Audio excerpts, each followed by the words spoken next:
Tħabbar programm ġdid ta' taħriġ fis-saħħa u s-sigurtà fuq il-post tax-xogħol immirat għal negozji żgħar u medji inkluż self-employed.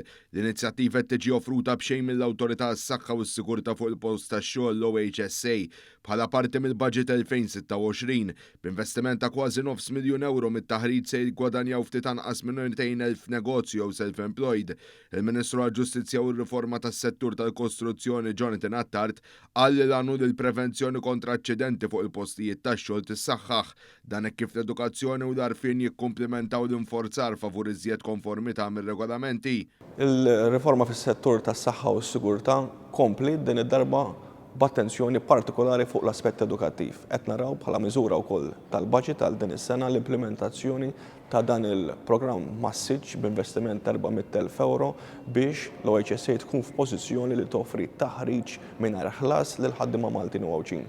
Din l-ewwel parti ta' din l-inizjattiva qed naraw lil dawk li huma intrapriżi żgħar, intrapriżi medji kif ukoll is-self-employed li jistgħu jidħlu għal dan it-taħriġ fi żmien li ġej.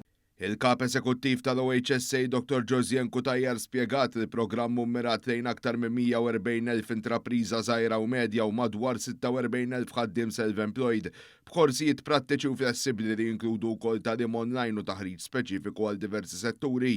Dan huwa proġett immirat biex nżidu l-kompetenzi tas-saħħa u s-sigurtà fil-pajjiż tagħna biex ikollna postijiet ta' xogħol b'standards iktar għolien ta' prevenzjoni għal riski li fl-aħħar jissalfu f'salvagwardja tas-saħħa tal-ħaddiema.